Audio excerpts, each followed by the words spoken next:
Assalamualaikum warahmatullahi wabarakatuh. Ketemu lagi dengan saya, Ustazah Umi Hani Asar Wastuti pada pelajaran kelas IPS kelas 8 semester 2. Materi kali ini adalah tentang proses terbentuknya kesadaran nasional. Ya. Tujuan dari pembelajaran kali ini yaitu menjelaskan proses terbentuknya kesadaran nasional lewat pendidikan. Oke, yang pertama adalah pengaruh perluasan kekuasaan kolonial Belanda.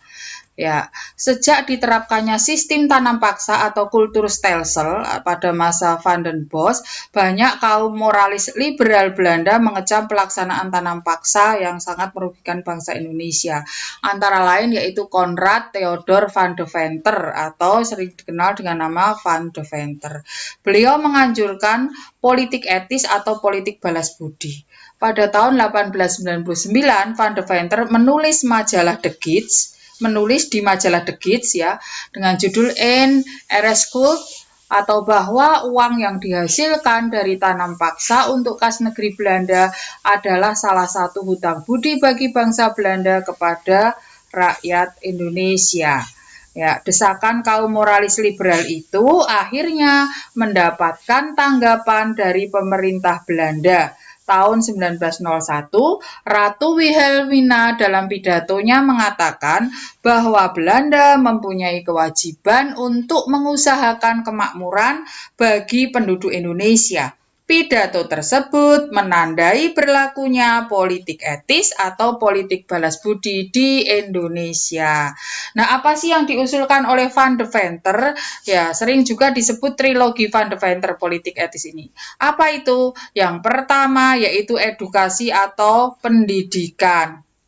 Ya, Van Deventer sadar bahwa bangsa Indonesia tidak memperoleh pendidikan yang layak. Kemudian irigasi atau pengairan. Sawah-sawah penduduk rusak karena adanya tanam paksa. Kemudian transmigrasi atau perpindahan penduduk. Ya, ini Van Deventer tahu bahwa bangsa atau rakyat Jawa itu senangnya kumpul. Jadi satu desa itu satu keluarga sehingga kemakmurannya semakin berkurang, maka harus diadakan transmigrasi untuk dapat mengolah tanah-tanah yang di luar Jawa. Nah, seperti itu. Namun, pelaksanaan trilogi Van Deventer ini diselewengkan oleh pemerintah Belanda menjadi politik asosiasi yang hanya menguntungkan pemerintah Belanda. Edukasi itu dilaksanakan hanya untuk menghasilkan tenaga-tenaga kerja terdidik yang murah bagi Belanda. 2. Irigasi hanya untuk mengairi sawah-sawah yang disewa oleh pengusaha-pengusaha Belanda dan perkebunan Belanda. Jadi tidak ke arah perkebunan-perkebunan Indonesia atau rakyat Indonesia. Transmigrasi dilaksanakan hanya untuk tenaga kerja yang dipekerjakan di perkebunan Belanda di luar Pulau Jawa atau yang sering disebut kuli kontrak perkebunan. Ya, yang kedua sekarang pendidikan barat, pendidikan Islam dan juga ini kurang ya, pendidikan swasta pada masa kolonial Belanda. Oke, ini adalah sekolah ELS dan HIS. ELS adalah sekolah setingkat SD bagi rakyat Eropa, HIS sekolah setingkat SD bagi rakyat pribumi. Ini gambarannya seperti ini. Ya. Penyelenggaraan pendidikan bagi Bumi Putra adalah bertujuan menghasilkan pegawai administrasi Belanda yang terampil, murah, dan terdidik. Hasil pendidikan itu kemudian dimanfaatkan untuk memenuhi kebutuhan tenaga kerja dan industri. Jadi pendidikan barat itu tujuannya untuk itu ya. Nah, apa yang didirikan? Yang pertama adalah sekolah rendah setingkat SD. Yang pertama adalah Europese Lagre School atau sering disebut ELS, didirikan tahun 1817 dengan lama belajar 7 tahun. Sekolah ini untuk keturunan Eropa, Timur Asing contohnya Cina, dan pribumi dari tokoh terkemuka. Kemudian yang kedua adalah Holland Chinese School atau HCS, didirikan tahun 1908 dengan lama belajar 7 tahun dan diperuntukkan bagi penduduk keturunan Cina. Yang ketiga, Hollands Inlandse School atau HIS, didirikan pada tahun 1914 dengan lama belajar 3 tahun. Sekolah ini diperuntukkan bagi golongan penduduk keturunan Indonesia asli. Lanjut yang keempat adalah TWD kelas school atau sekolah kelas 2 atau sering juga disebut sekolah Ongkoloro. Didirikan tahun 1892 dengan lama belajar 3 tahun dan diperuntukkan bagi masyarakat biasa. Nah, kebanyakan rakyat Indonesia sekolahnya di sekolah Ongkoloro ini. Kemudian RST Kelas School atau Sekolah Kelas 1 didirikan tahun 1914 dengan lama belajar 4-5 tahun, diperuntukkan untuk anak golongan bangsawan Indonesia. Kemudian ada Volk School atau Sekolah Desa didirikan tahun 1907 dengan lama belajar 3 tahun. Ini sekolah SD di desa-desa. Ada Fairvolk School atau Sekolah Sambungan didirikan tahun 1914. Sekolah ini adalah sekolah kelanjutan dari sekolah desa dengan lama belajar 2 tahun. Ya, lanjut ada Sakal School atau sekolah peralihan. Sekolah peralihan dari sekolah desa ke sekolah dasar dengan bahasa pengantar bahasa Belanda dengan lama belajar 5 tahun. Lanjut, nah ini adalah contoh HBS dan MULO. HBS untuk orang Eropa, MULO untuk orang pribumi. Ini sekolah setingkat SMP dan SMA nih ya. Lanjut ya. MULO atau Mir Uitgebreid Lager Onderwijs. Lama pendidikannya 3-4 tahun, didirikan tahun 1914. Ini SMP. AMS Algemene Middelbare School. Ini merupakan sekolah kelanjutan dari MULO dengan lama belajar 3-4 tahun, didirikan tahun 1915. Ini SMA. Kemudian HBS atau Hogere Burger School, sekolah tinggi warga masyarakat sebagai kelanjutan ELS dengan lama belajar 3 tahun, didirikan tahun 1860. Jadi ini SMP untuk masyarakat Eropa.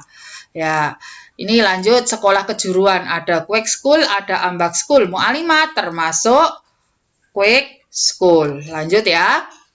Nah, ini ada Ambak Lirgang, sekolah pertukangan dengan pengantar bahasa daerah, didirikan tahun 1881. Ini biasanya sekolah pertukangan untuk bangsa Indonesia ini. Ada Ambak School, sekolah pertukangan dengan bahasa pengantar bahasa Belanda, lama pendidikan 3 tahun. Nah, ini untuk keturunan bangsawan, untuk orang terkenal. Nah, ini Teknik Onderwijs, sekolah teknik dengan lama belajar 3 tahun, didirikan tahun 1908. Ada Handel Onderwijs, sekolah dagang, kalau dulu namanya SEMEA. Nah, sekarang semuanya sama SMK ya. Dengan lama belajar 3 tahun, didirikan tahun 1914. Ada Landbouw Onderwijs, sekolah pertanian dengan lama belajar 3-4 tahun, didirikan tahun 1903. Ada Meisjes Onderwijs atau sekolah kejuruan wanita dengan lama belajar 3 tahun, didirikan tahun 1819. Ini ada sekolah untuk belajar memasak, menjahit, keterampilan, dan lain sebagainya. Ada Kwek School, sekolah keguruan dengan lama belajar 6 tahun, didirikan tahun 1851. Nah, kemudian lanjut dengan pendidikan tinggi. Yang pertama adalah OSVIA, Opleiding School for Indische Ambtenaren. Ambtenar itu pegawai ya.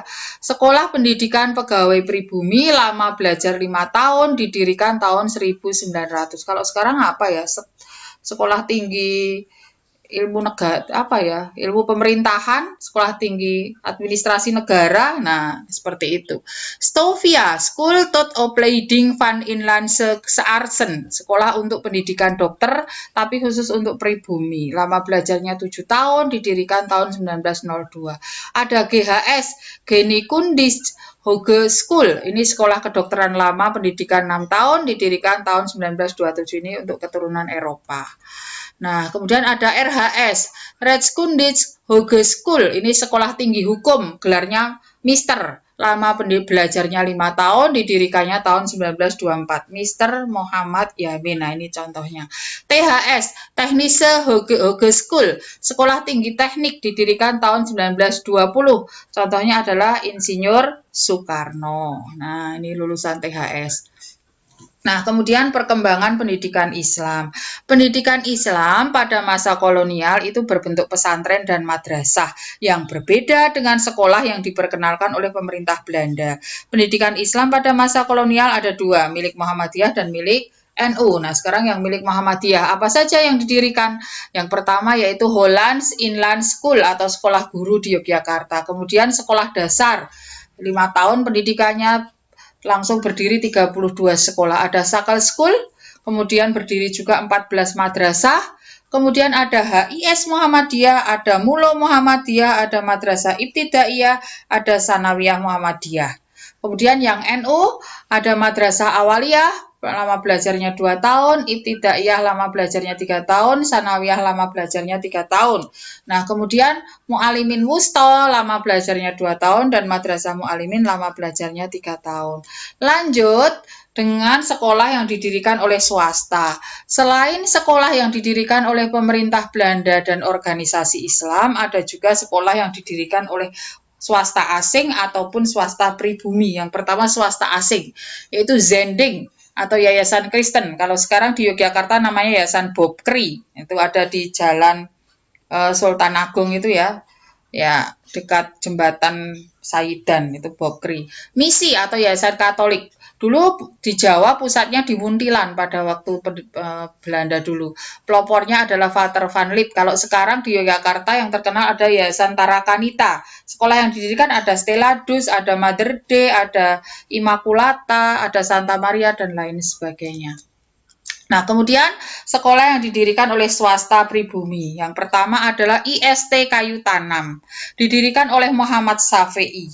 Tujuannya untuk mengabdi kepada bangsa Indonesia, menanamkan semangat kerja, kreatif, dan mandiri. Yang kedua, Taman Siswa. Didirikan oleh Dr. Suwardi Suryaningrat. Tujuannya untuk menanamkan semangat kebangsaan, anti penjajahan, dan cinta tanah air dengan cara memasukkan kesenian milik bangsa Indonesia.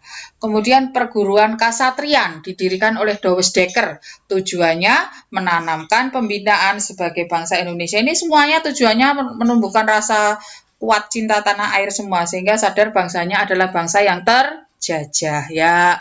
Sekian saja materi kali ini. Lanjut minggu depan dengan peranan golongan terpelajar. Sudah kita bahas sekarang, profesional dan pers dalam menumbuhkan kesadaran nasional. Jangan lupa ya, like, subscribe, dan share video ini sebanyak-banyaknya. Assalamualaikum warahmatullahi wabarakatuh.